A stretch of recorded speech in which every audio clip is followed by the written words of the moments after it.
پھر تو میں ضرور کہوں گا آپ ہیں ہی نظر باز۔ بیچاری مسز نیازی نے آپ کی وجہ سے محلہ چھوڑ دیا، آنٹی کرن نے ہمارے یہاں آنا جانا کم کر دیا، اور یہ صوفی دادا نے اس کی بات مکمل ہونے سے پہلے ہی کشن کھینچ کر مارا تھا، جو جواب میں اس سے 2 کشنز مارے۔ اس کے بعد عام دنگل شروع ہوا۔ کشن ایک دوسرے پر یکے بعد دیگرے برسانے اور بچاؤ کے مختلف طریقے اختیار کرنے میں کمرے کی حالت بگڑنا شروع ہو گئی تھی۔ عائشہ اٹھ جاؤ، 9 بجنے میں صرف 20 منٹ رہ گئے ہیں۔ بھابھی نے تیسری مرتبہ اسے بیدار کرنے کی صلاح حاصل کی مگر کوئی فائدہ نہیں ہوا۔ وہ بے خبر سو رہی تھی، حالانکہ اسے ایک جگہ انٹرویو کی غرض سے جانا تھا۔ وہ رات کو تمام تیاری کر کے سوئی تھی، لیکن اب اس کی نیند دیکھ کر یوں لگ رہا تھا جیسے استبل کے آخری گھوڑے پر بارگیننگ ہو رہی ہو۔ بھابھی کی چوتھی آواز پر وہ ذرا سا کسمسائی اور دوبارہ سو گئی۔ 5ویں آواز پر پوری آنکھیں کھول کر دیکھا، جماہلی اٹھنے کا ہندیہ دیا اور پھر کروٹ بدل کر سو گئی۔ چھٹی آواز پر کی نوبت ہی نہیں آئی۔ بھابھی غصے سے دھاڑ سے دروازہ بند کر کے کمرے سے باہر نکل گئی۔ ان کا 6 ماہ کا عثمان، جو ساتھ والے کمرے میں محو استراحت تھا، بیدار ہو کر رونے لگا۔ جو کام بھابھی کی آواز نہ کر سکی وہ عثمان کی آواز نے کیا تھا۔ عائشہ ایک دم اٹھ بیٹھی اور پھر جب گھڑی پر نظر پڑی تو باتھ روم کی طرف دوڑ لگا دی۔ ٹھیک 9:10 پر وہ وین کے انتظار میں سٹاپ پر کھڑی تھی۔ پلیز اسفر، مان جاؤ نا، یقین کرو یار، کسی کو بھی نہیں پتہ چلے گا۔ تیمور نے ایک دفعہ پھر اپنے جگری یار کی طرف منت بھرے انداز میں دیکھتے ہوئے کہا۔ کیسے مان جاؤں؟ تو جانتا ہے میں مارکیٹنگ کے متعلق کچھ نہیں جانتا۔ رو دھو کر پولیٹیکل سائنس میں ایم اے کیا تھا میں نے، مجھے کیا پتا تھا انٹرویو میں کیسے سوال کرنے ہیں، امیدواروں کو کیسے ڈیل کرنا ہے، اور اگر کسی نے انگریزی بولنی شروع کر دی تو میں کیا کروں گا؟ وہ بے بسی سے کہہ رہا تھا۔ اتنی مبالغہ آرائی سے بھی کام مت لے یار، انگلش تو بول ہی لیتے ہے، اور پھر انٹرویو کون سا مارکیٹنگ مینیجر کے لیے ہو رہا ہے؟ ایک سیدھی سادی پرسنل سیکرٹری چننی ہے۔ اگر فائنل میچ نہ ہوتا تو یقین کرو میں کبھی بھی تمہاری منت نہ کرتا۔ تیمور کو اسفر کے نخروں سے چڑ ہونے لگی۔ پاکستان آسٹریلیا کے مابین کرکٹ کا فائنل کھیلا جا رہا تھا۔ پاکستان اپنی اننگ کھیل چکا تھا اور اب آسٹریلیا کی باری تھی۔ چونکہ تیمور کا کرکٹ سے بے حد شغف تھا، سو وہ یہ میچ دیکھنا چاہتا تھا، جبکہ رزاقی صاحب نے اسے یہ ذمہ داری سونپ دی تھی کہ وہ اپنی پرسنل سیکرٹری کم اسسٹنٹ کا انٹرویو خود کرے۔ اس لیے تیمور نے فون کر کے اسفر کو آفس بلا لیا اور وہ اپنے والد کے ساتھ مل کر سپر سٹور چلاتا تھا، اس لیے تیمور کی فون کال پر فوراً آ گیا تھا، مگر جب کام کی نوعیت پتہ چلی تو فوراً انکاری ہو گیا۔ اسے لگ رہا تھا ایک ساتھ اتنے سارے لوگوں کا انٹرویو کرنا نہایت غیر دلچسپ کام ہوگا۔ دراصل اسے اندازہ نہیں تھا کہ لڑکیوں کا انٹرویو کرنا کس قدر دلچسپ ہو سکتا ہے۔ دراصل وہ تیمور کو تنگ کر رہا تھا، لیکن مجھے پتہ کس طرح چلے گا کہ بھائی فلاں لڑکی اس جاب کے لیے مناسب ہے؟ وہ عجب شش و پنج کی کیفیت میں کہہ رہا تھا۔ یہ تمہاری مرضی ہے، یوں کرنا، جو سب سے خوبصورت لگے اسے ہی سلیکٹ کر لینا۔ تیمور کی جان میچ میں اٹکی ہوئی تھی۔ مجھے تو ساری لڑکیاں ہی اچھی لگتی ہیں۔ ایک اور مشکل بیان کی گئی، اب ایک گھامڑ جو سب سے زیادہ اچھی لگے اسے سلیکٹ کرنا۔ چلو یہ ٹھیک ہے، وہ مطمئن ہو گیا۔ پھر ایک دم کچھ یاد آیا، یار تیمور ایک اور بات ہے۔ اب کیا ہے؟ وہ ضد ہو کر بولا۔ ابا ماریں گے یار۔ وہ کیوں؟ اور پھر ان کو کون بتائے گا؟ میرے ابا ہیں، وہ ذرا میری چال میں ترنگ محسوس کر لیں تو گھڑی گھڑی پوچھتے ہیں کیوں برخوردار، کتنی لڑکیوں سے مل کر آ رہے ہو؟ وہ خاصی مبالغہ آرائی سے کام لے رہا تھا۔ اب جا کر تیمور کو سمجھ میں آیا کہ وہ اصل میں اسے چڑھانا چاہ رہا ہے، ورنہ لڑکیوں سے اتنی عدم دلچسپی تو اسے کبھی بھی نہیں رہی تھی۔ ہاں یہ تو تم ٹھیک کہتے ہو، اچھا پھر تم چلے جاؤ، میں خود ہی کر لوں گا انٹرویو۔ لیکن وہ میچ اسفر کو یکدم اچھا بھلا انجوائے کرنے کا موقع ہاتھ سے پھسلتا ہوا محسوس ہوا۔ گولی مارو میچ کو یار، انٹرویو بھی تو ضروری ہے، تیمور اطمینان سے کہہ رہا تھا۔ اس کے ہاتھ تو ٹرمپ کا کارڈ لگا تھا۔ نہیں یار، تم دیکھ لو، میچ اتنا بے مروت تو نہیں ہوں میں، میرا دوست ذرا سا کام کہے اور میں وہ بھی نہ کر سکوں۔ اب منت کی باری اسفر کی تھی۔ تیمور بحث کو لمبی کر سکتا تھا، مگر گھڑی کی طرف دیکھ کر ارادہ طے کر دیا۔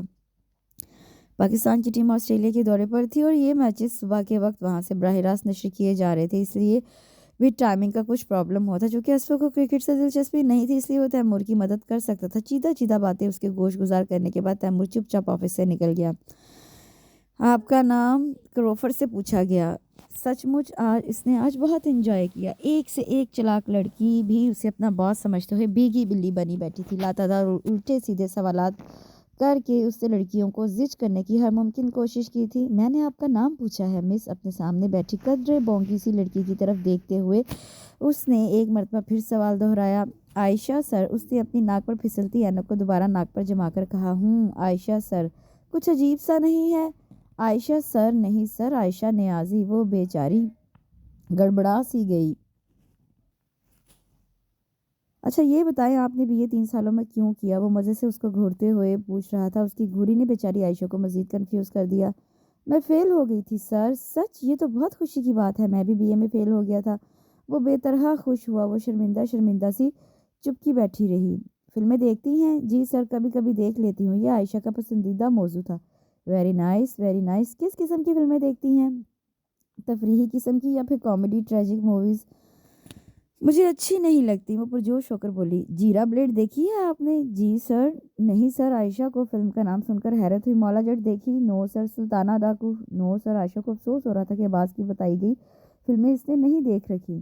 ہنٹر والی تو ضرور دیکھی ہوگی آپ نے، اسور نے چیئر کی پشت سے کمر ٹکا کر کہا۔ آئی ایم سوری سر، میں نے ان میں سے کوئی فلم بھی نہیں دیکھ رکھی، لیکن اگر آپ مجھے یہ جاب دے دیں گے تو میں یہ فلمیں ضرور دیکھ لوں گی۔ وہ رونی صورت بنا کر کہہ رہی تھی، اسے یقین ہو گیا تھا کہ یہ جاب اس کے مقدر میں نہیں۔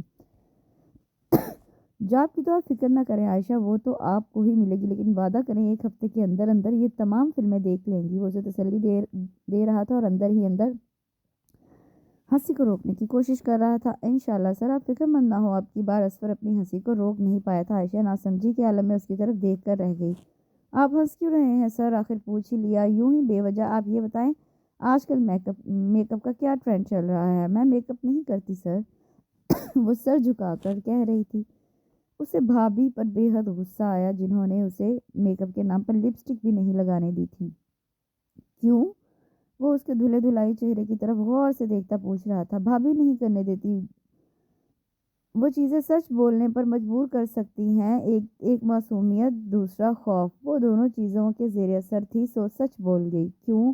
وہ کہتی ہیں کہ ان میرڈ لڑکیاں میک اپ نہیں کرتی۔ جھکی نظروں کے ساتھ جواب دیتی وہ اس وقت اسور کو بے حد معصوم لگی، مگر دل شرارت سے باز نہیں آیا۔ ہائے، یعنی کہ آپ ان میرڈ ہیں؟ پوری کی پوری آنکھیں پھیلا کر حیرانگی سے دریافت کیا۔ صاف محسوس ہو رہا تھا کہ ڈرامہ کر رہا ہے، مگر عائشہ اتنی بدھو تھی کہ سمجھ ہی نہیں پائی اور پریشان ہو کر بولی، جی سر، مائی گاڈ، شکر ہے آپ نے بتا دی۔ اگر میں آپ کو جاب دے دے تو یقیناً مجھ پر بھی دھوکہ دہی کا الزام لگ جاتا۔ آپ جانتی ہیں اس جاب کے لیے میرڈ ہونا لازمی شرط ہے۔ وہ جھوٹ پر جھوٹ بول رہا تھا۔ اب کیا ہوگا سر؟ وہ ہنسی ہوگی۔ بھابھی کے تانا دینے پر کیا تو آئی تھی کہ اپائنٹمنٹ لیٹر لے کر گھر میں گھسے گی، مگر اب یہ دنیا کا مشکل ترین کام لگ رہا تھا۔ ان کے گھر میں روپے پیسے کی کمی نہیں تھی، اس کا بھائی ایک بہت اچھی پوسٹ پر کام کر رہا تھا۔ دراصل بھابھی کو اس کا بونگا پن بے حد کھٹکتا تھا اور وہ چاہتی تھی کہ ان کی نند دنیا کی چالاکیوں کا مقابلہ کرنے کے لیے خود کو بھی چالاکی اور یاری کے ہتھیاروں سے مسلح کرے، اس لیے باتوں باتوں میں وہ اسے جاب کرنے کے لیے اکساتی رہتی تھی۔ مجھے نوکری کی اشد ضرورت ہے سر، وہ مجبور و بے بس لہجے میں بولی۔ آپ ایک ہفتے میں شادی کر سکتی ہیں؟ ایک اور چٹکلا چھوڑا گیا۔ نو سر، یہ تو بہت تھوڑا ٹائم ہے، وہ ہکلائی۔ آپ کے خیالوں میں کتنا ٹائم لگ جائے گا؟ 7 دن ٹھیک رہیں گے؟ ہاں 7 دن مناسب ہیں۔ وہ اتنی بیوقوف تھی کہ اسور کی بات سمجھ ہی نہیں پائی۔ اوکے، پھر 7 دن بعد آپ اسی جگہ آ جائیے گا، آپ کو اپائنٹمنٹ لیٹر مل جائے گا۔ آپ سچ کہہ رہے ہیں نا؟ وہ بے یقین تھی۔ میں آپ کو شکل سے جھوٹا لگتا ہوں؟ وہ مصنوعی غصے سے بولا۔ نو سر، عائشہ ایک دفعہ پھر گڑبڑا سی گئی۔ اب آپ جائیے اور ایک ہفتے بعد تشریف لائیے گا۔ عجیب بے نیازی سے کہا گیا۔ عائشہ خوش باش باہر چلی گئی، جیسے کوئی مارکا مارا ہو۔ اس کے باہر نکلتے ہی اسور نے ہنسنا شروع کر دیا۔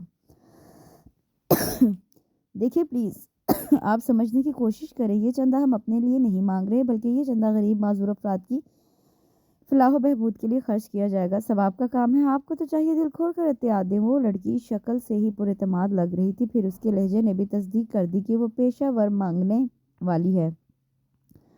تیمور نے رخ موڑ کر اس کی طرف دیکھا تھا۔ خاصی کیوٹ سی لڑکی تھی، بالوں کو بینڈ میں جکڑے، یونیفارم میں ملبوس۔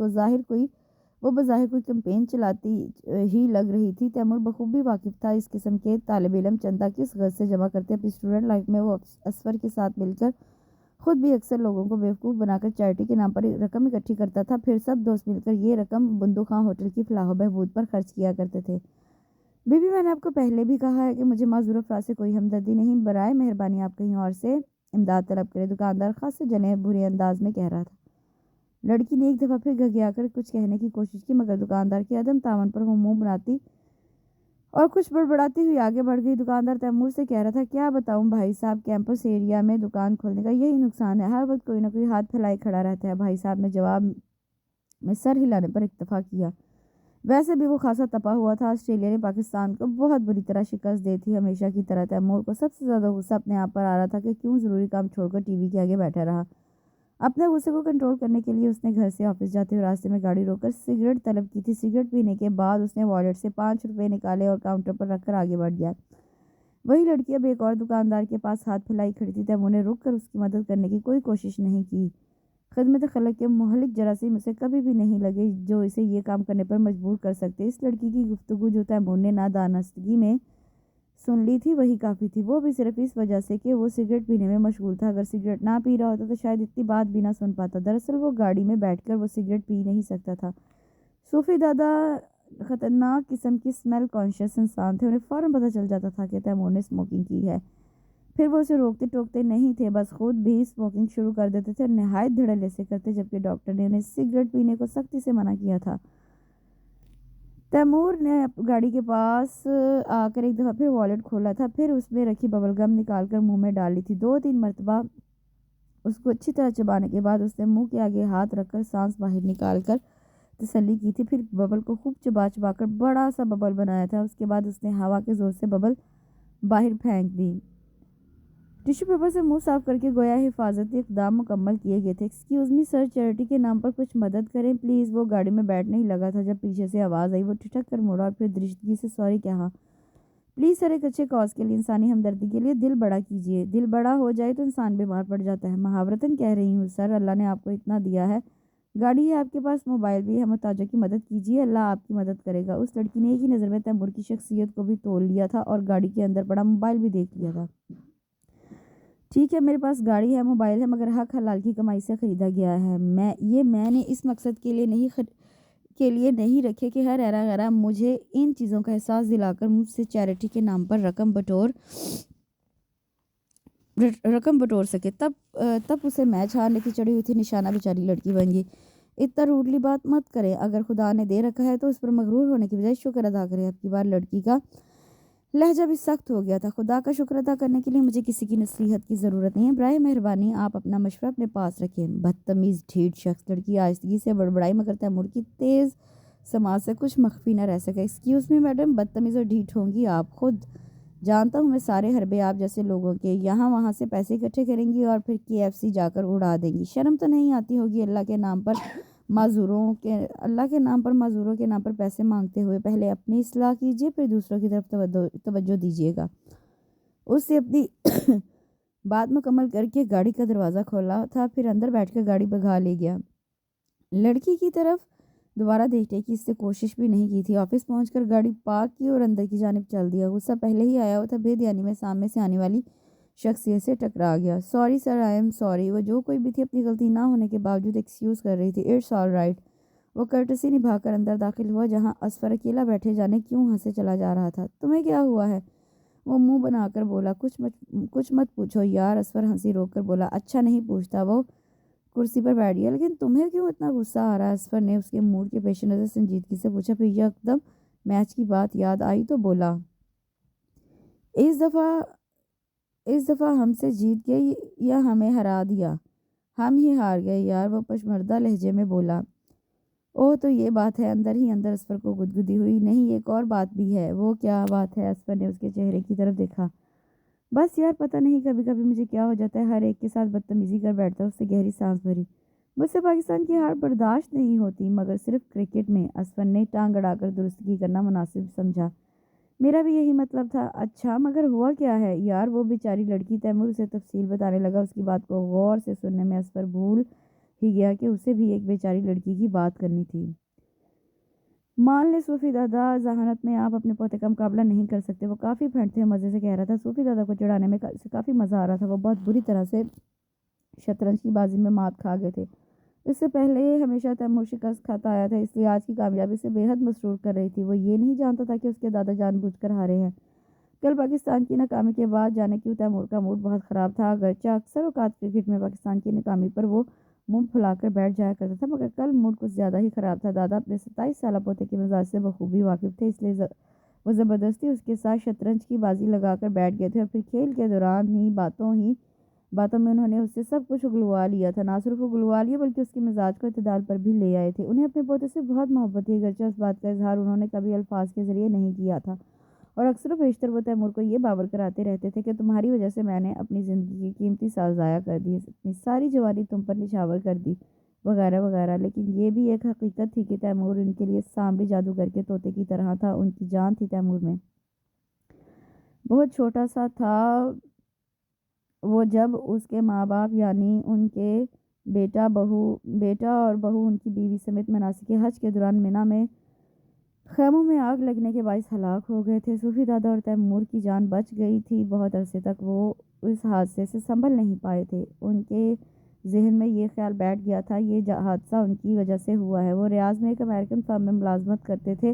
19 سال اس فرم میں خدمات سر انجام دینے کے عوض بونس کے طور پر انہیں اپنی فیملی کو 1 سال کے لیے سعودی عرب بلانے کی اجازت ملی تھی۔ ان کا ایک ہی بیٹا تھا جس کی حال ہی میں شادی ہوئی تھی۔ انہوں نے بیوی، بیٹے اور بہو کو اپنے پاس ریاض بلا لیا۔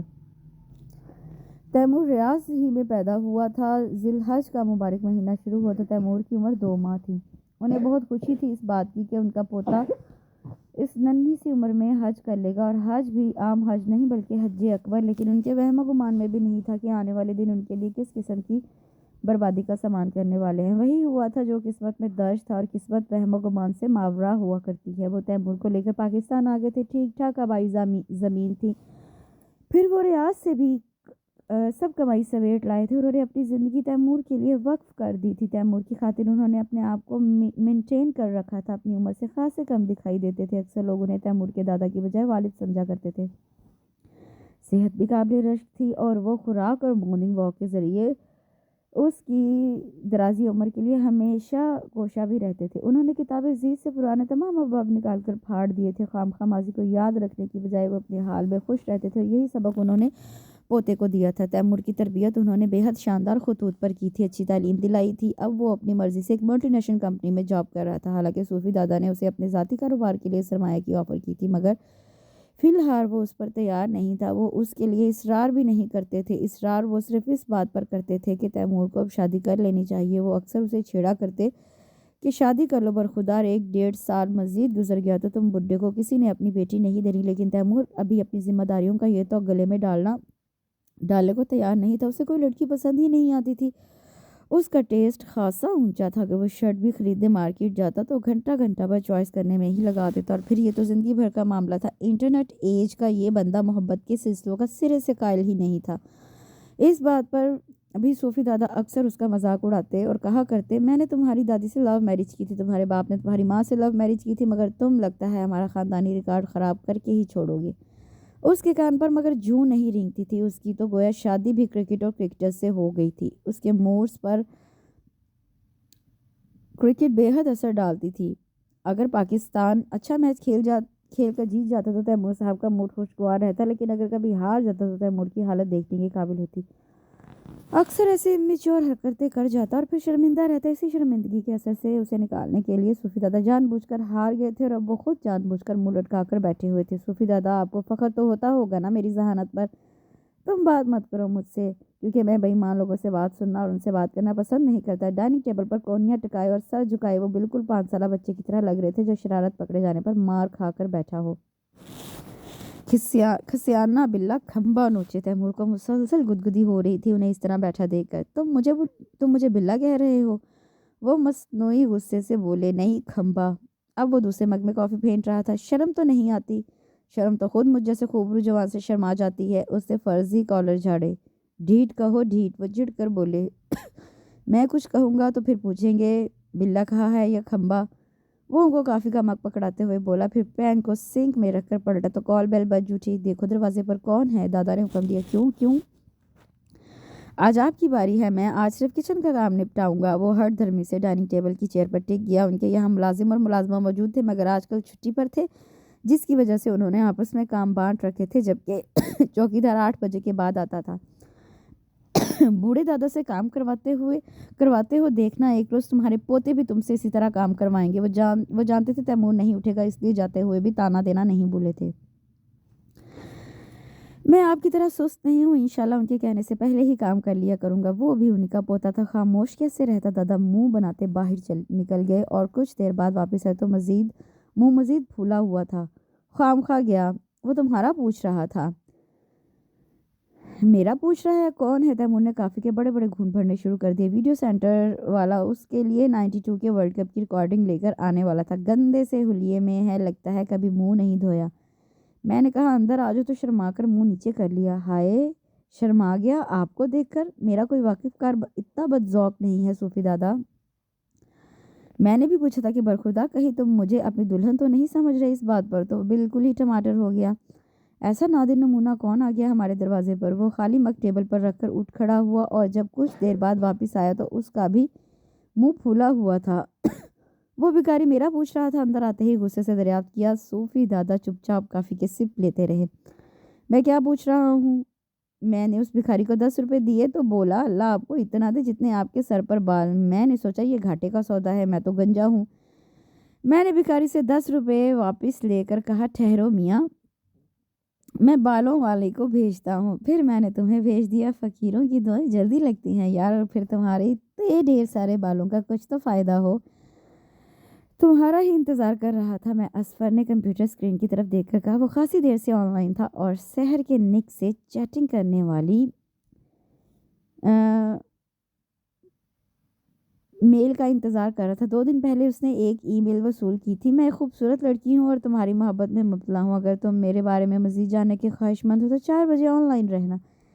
اسی لیے اصفر بے چینی سے اس کا انتظار کر رہا تھا۔ وہ خود بھی اکثر اوقات لڑکی بن کر نیٹ پر چیٹنگ کیا کرتا تھا۔ اسے اندازہ ہو گیا تھا کہ یہ میل کسی لڑکی نے لڑکی بن کر کی ہے اور وہ اس کا بہانہ چوراہے میں پھوڑنے کے لیے تیار تھا۔ اسے چند بٹن پش کیے تھے، کمپیوٹر کھیل کھیلنے کے لیے تیار تھا۔ کیا تمہیں میری بات کا یقین ہے اصفر؟ پہلا سوال موصول ہوا تھا۔ کس بات کا؟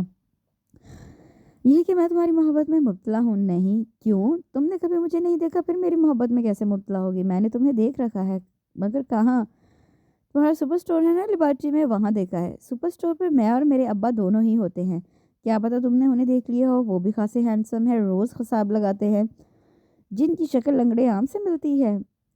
میں نے تمہارے نہیں اپنے ابا کی بات کی ہے۔ تمہارے ابا ہوں گے لنگڑے عام جیسے، میرے ابا تربوز جیسے ہیں، وہ جو شلوار قمیص پہنتے ہیں۔ تو تمہارا کیا خیال ہے میں شلوار قمیص کے بغیر ہوتا ہوں؟ میں نے بھی شلوار قمیص پہن رکھا ہوتا ہے۔ وہ جن کی مونچھیں ہیں میری بھی مونچھیں ہیں، وہ جو شکل سے ہی ابا لگتے ہیں۔ بالکل ٹھیک پہچانا، مجھے یقین آ گیا کہ تم نے اسٹور پر مجھے ہی دیکھا ہوگا۔ لیکن تم میری محبت میں اتنی جلدی گرفتار کیسے ہو گئی؟ دراصل تمہاری شکل میرے مرحوم شوہر سے ملتی ہے، میں ان سے بہت محبت کرتی تھی، میں تم سے شادی کرنا چاہتی ہوں اصفر۔ کیا؟ کب؟ جیسے ہی میرے دوسرے شوہر نے مجھے طلاق دی۔ کیا یعنی تم شادی شدہ ہو؟ بچے کتنے ہیں؟ بچے نہیں ہیں، شکر ہے، ورنہ میں تو ان کو پالتے پوستے ہی بوڑھا ہو جاتا۔ نہیں نہیں، اس کی فکر مت کرو، بچے نہیں ہیں، میری بچیاں ہیں 6۔ اب زیادہ بکواس نہیں کرو، سچ سچ بتاؤ کون ہو، میرا نام کیسے جانتی ہو، اور میرا ای میل ایڈریس کہاں سے لیا؟ اصفر نے ہی ہار مان لی تھی، اب وہ سحر سے سیریس چیٹنگ کی تیاری کر رہا تھا۔ صوفی دادا آپ یہاں بیٹھے رہیں گے نا؟ میں 10 منٹ میں اکاؤنٹنٹ سے مل کر آتا ہوں۔ وہ انہیں اپنے آفس میں بٹھا کر باہر نکل گیا۔ صوفی دادا کو منتھلی چیک اپ کے لیے فیملی ڈاکٹر کے پاس جانا تھا اور اس کے بعد انہیں کچھ ضروری چیزیں بھی خریدنی تھی، اس لیے وہ اس کے آفس ہی آ گئے تھے۔ تیمور کے کولیگز ان سے متعارف تھے اور ان کی باغ و بہار طبیعت کے باعث انہیں خاصا پسند کرتے تھے۔ تیمور اکاؤنٹنٹ سے مل کر آیا تو ان کی نیولی اپوائنٹڈ سیکرٹری ان کے پاس بیٹھی تھی۔ دادا نے ہتھیلی اس کے آگے پھیلا رکھی تھی اور ان کی ہتھیلی میں کھوئی جانے کیا تلاش کری تھی۔ تیمور قریب آیا تو سمجھ میں آیا کہ وہ پامسٹ بنی ہوئی ہے۔ یہ جو زندگی کی لکیر کے ساتھ باریک سی لائن ہے، یہ بتاتی ہے کہ آپ بہت لکی ہیں۔ ذہانت کی لائن یہ والی ہے، پھر یہ لائن بتاتی ہے کہ آپ کی 2 شادیاں ہوئی ہیں۔ وہ ایک ایک لائن کو دیکھ کر بتا رہی تھی۔ باخدا نہیں، میری تو ایک ہی شادی ہوئی ہے۔ دادا اس کی بات پر مکمل ایمان لے آئے تھے، لیکن یہ جو لائن تھوڑی سی اوپر جا رہی ہے، اس کے مطابق میری 2 شادیاں ہوں گی اور میری تو ابھی ایک شادی ہوئی ہے، یعنی ایک شادی کی گنجائش مزید ہے۔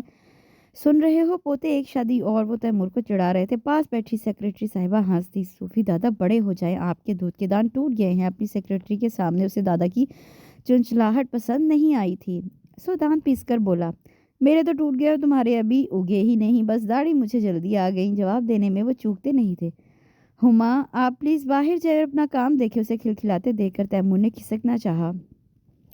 اچھی بچی ہے، مخلص اور محبت کرنے والی۔ اس کے جانے کے بعد صوفی دادا ذومینی لہجے میں بولے جی اس کے شوہر کا بھی یہی خیال ہے، لاہور والا، یعنی وہ شوہر والی ہے؟ انہیں دھچکا لگا۔ ہما خاصی کم عمر لگتی تھی۔ لاہور والا نہیں، ماشاءاللہ کہتے ہیں، خیر سے بچوں والی بھی ہے۔ میں آئی کم ان سر؟ اسی دوران کسی نے اجازت طلب کی۔ تیمور نے دروازے کی سمت دیکھا۔ وہ جو کوئی بھی تھی خاصی خوبصورت تھی، مگر خاصی گھبرائی ہوئی بھی، اینک ناک کی نوک پر اس طرح ٹکی تھی جیسے اب اشارہ ملتے ہی سجدہ ریز ہو جائے گی۔ اجازت ملنے پر وہ اندر چلی آئی۔ صوفی دادا نے بے حد دلچسپی سے اس کی طرف دیکھا تھا، جس پر وہ گڑبڑا سی رہ گئی